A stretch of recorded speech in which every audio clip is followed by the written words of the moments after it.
31 मार्च 2024 financial year खत्म होने वाला है।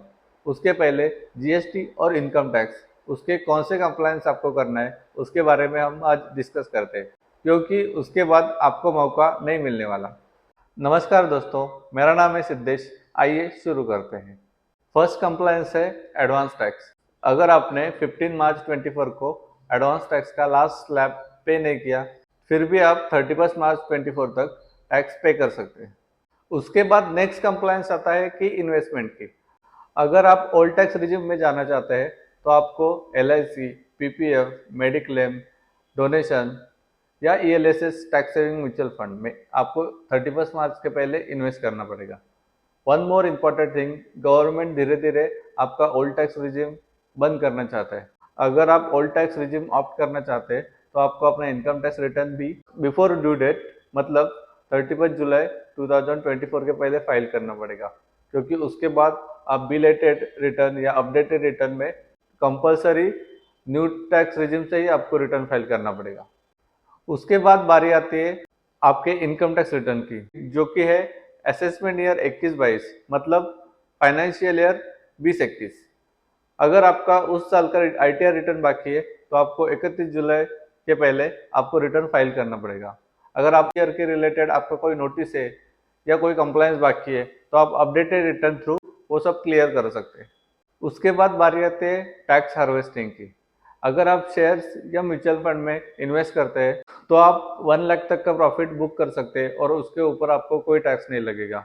मेक श्योर आपने जो भी शेयर्स या म्यूचुअल फंड सेल किया है वो लॉन्ग टर्म हो, मतलब 1 साल से ज़्यादा उसको होल्ड किया हुआ, और दोबारा आप सिमिलर शेयर या म्यूचुअल फंड में री इन्वेस्ट कर सकते हैं और आप 1 लाख तक के कैपिटल गेन का बेनिफिट ले सकते हैं।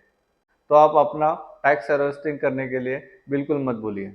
उसके बाद टाइम आता है सेक्शन 43BH का कंप्लायंस के बारे में, जो आपको 31 मार्च 2024 के पहले करना है।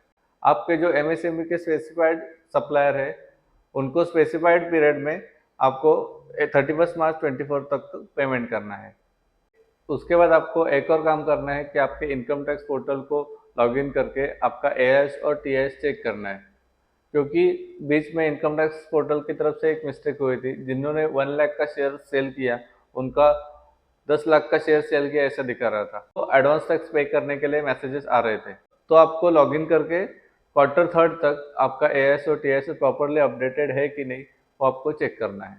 अभी तक हमने इनकम टैक्स के कंप्लायंस के बारे में डिस्कस किया, अभी हम जीएसटी के कंप्लायंस के बारे में डिस्कस करते हैं।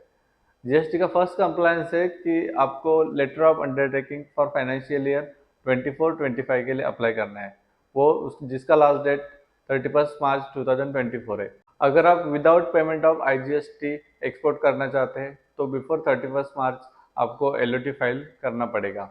सेकंड, अगर आप कंपोजिट टैक्सेशन में आपका जीएसटी रिटर्न फाइल करना चाहते हैं तो आपको CMP 02 रिटर्न फाइल करना पड़ेगा। उसके साथ साथ आप जीएसटी का टर्नओवर कैलकुलेशन, आईटीसी का रिकंसिलेशन, अगर आपने कोई आरसीएम बेसिस पे कोई सर्विस लिया है तो उसका पेमेंट, ये सब कंप्लायंस आप कर सकते हैं। अगर ये सब सर्विस के लिए अगर आपको प्रोफेशनल सर्विस चाहिए तो आप डिस्क्रिप्शन में दिए हुए नंबर पे संपर्क कर सकते हैं। उसके साथ साथ अगर आप अपना टैक्स प्लानिंग और फाइनेंशियल प्लानिंग आप करना चाहते हैं तो हमें संपर्क कर सकते हैं। हम ये चैनल पे ऐसे इन्फॉर्मेटिव वीडियो कंटिन्यूसली लाते रहते हैं, तो इसलिए हमारे चैनल को सब्सक्राइब कीजिए और अपने दोस्तों के साथ शेयर कीजिए। Thank you.